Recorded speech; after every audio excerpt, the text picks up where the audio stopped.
नमस्कार, CSK news में आपका स्वागत है। तो दोस्तों, कल ब्रिक्स का महासम्मेलन हुआ, जिसे हम कह सकते हैं महासम्मेलन।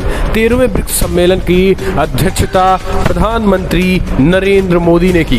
पीएम नरेंद्र मोदी की इस अध्यक्षता में एक तरीके से हम कह सकते हैं कि भारत की तरफ से तो अफगानिस्तान और तालिबान के मुद्दे पे जो एक्सपेक्टेड किया गया था उस पर कुछ ज़्यादा नहीं बोला गया, लेकिन रूसी राष्ट्रपति और भारत के मित्र देश ने चाइना का बिना नाम लिए शी जिनपिंग को जमकर धो दिया। आतंकवाद के मुद्दे पे और पाकिस्तान और खास करके तालिबान को भी आड़े हाथों लिया है। ये अपने आप में एक्सपेक्टेड नहीं था। यानी कल ब्रिक्स सम्मेलन में वो हुआ जो कि एक्सपेक्टेड नहीं था। इधर ये हो रहा था कि राजनीतिक विश्लेषकों का मानना था कि इतनी उथल पुथल मची है देश में, खास करके तालिबान को लेकर दुनिया में, तो अफगानिस्तान का जो मुद्दा है वो प्रमुखता से उठाया जाएगा। लेकिन अब जो बड़ी खबर निकल के आई है कि दोस्तों, ये तालिबान का जो मुद्दा है वो दरअसल भारत की तरफ से नहीं उठाया गया। प्रधानमंत्री मोदी ने केवल टेररिज्म शब्द का ही यूज किया, ना तो अफगानिस्तान का जिक्र किया ना तो तालिबान का।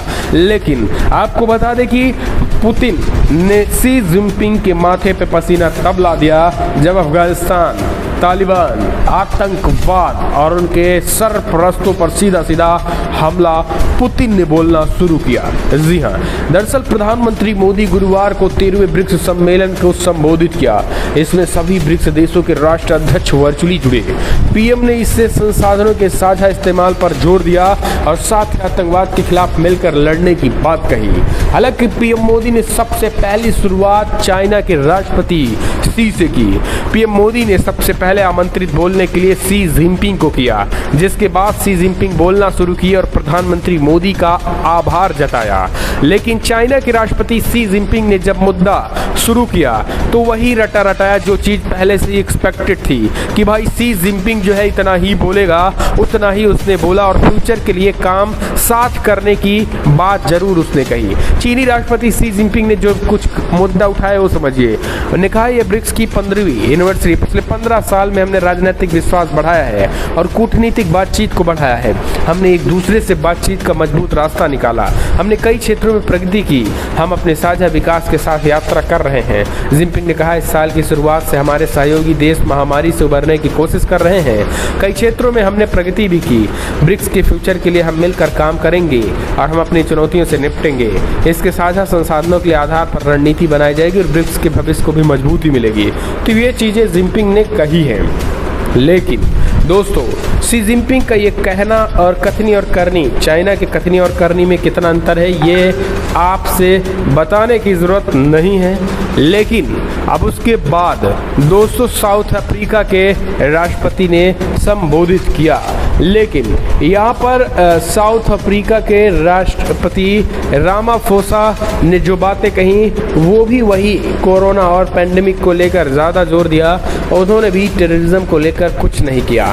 फिर आए ब्राज़ील के राष्ट्रपति बोल्सोनारो। ब्राज़ील के राष्ट्रपति बोल्सोनारो ने भी कोविड-19 पर ज़्यादा जोर दिया और पीएम मोदी को धन्यवाद किया।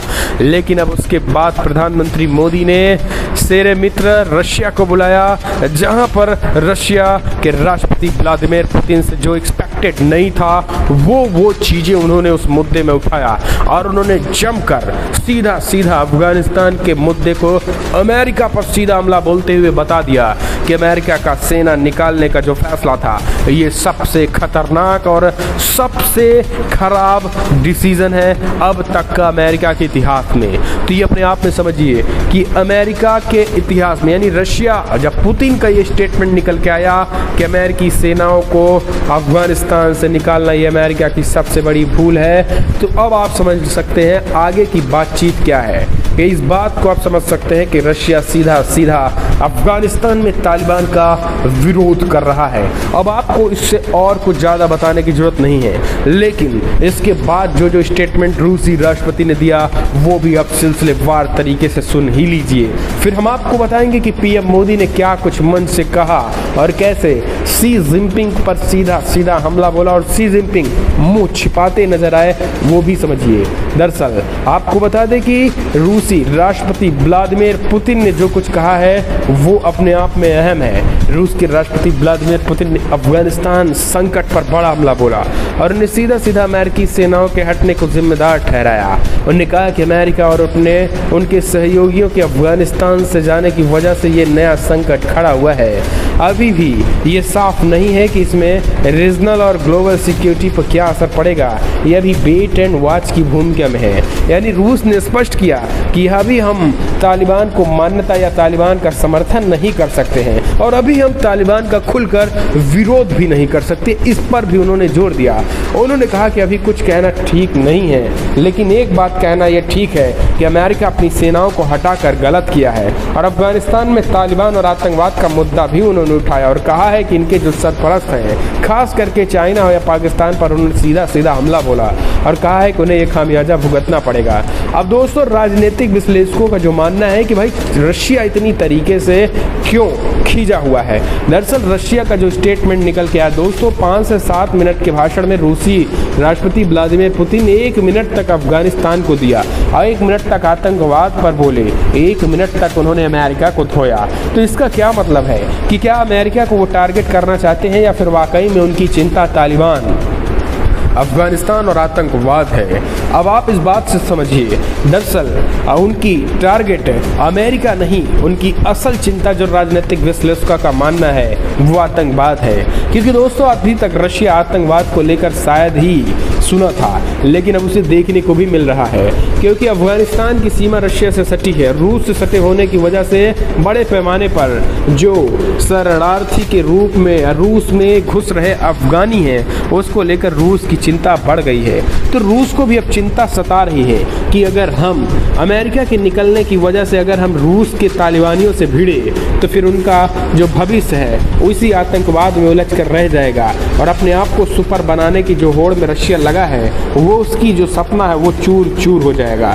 क्योंकि दोस्तों आतंकवाद और आतंकवादियों में लड़ने से आप जम्मू कश्मीर की ही स्थिति को ले सकते हैं। Jammu Kashmir, PoK, LAC, LOC, तमाम जगहों पे जिस तरीके से पिछले 70 सालों में हमारी इंडियन फोर्सेस लड़ रही हैं उसमें कितना ज़्यादा नुकसान, खरबों का नुकसान हुआ, कितने सैनिक मारे गए, कितने की क्षति हुई और मिला क्या, कुछ नहीं। यानी हम कह सकते हैं कि हम अपनी ज़मीन को बचाने के लिए इतना कुछ नुकसान और बर्बाद कर दे रहे हैं और वो चीज़ें भी अब उनको समझ में आने लगी है। तो ये अपने आप में एक तरीके से एक्सपेक्टेड है और एक बार फिर से वो कहीं ना कहीं एक तरीके से वो कह रहे हैं कि फिलहाल आने वाले समय में आतंकवाद को लेकर उनका भिड़ना भी ये कहीं ना कहीं अपने आप में चिंता का विषय। यानी रूस को भी अब चिंता सताने लगी है कि अगर सीमा से सटे इलाकों में वो कहीं ना कहीं भारत से भिड़े तो फिर इसका एक तरीके रशिया, तालिबान उनसे भिड़ा रूस से, तो कहीं ना कहीं रूस उसी में उलझ कर रह जाएगा। यही कारण है कि रूसी राष्ट्रपति ने अमेरिकी सेना के जाने से संकट जताया, आतंकवाद, तालिबान और खास करके पाकिस्तान और चाइना पर सीधा सीधा हमला बोला और बढ़ती प्रभुत्व शक्तियों पर रोकने और सबको एक साथ मिलकर काम करने पर जोर दिया है। तो दोस्तों ये है रूस की चिंता।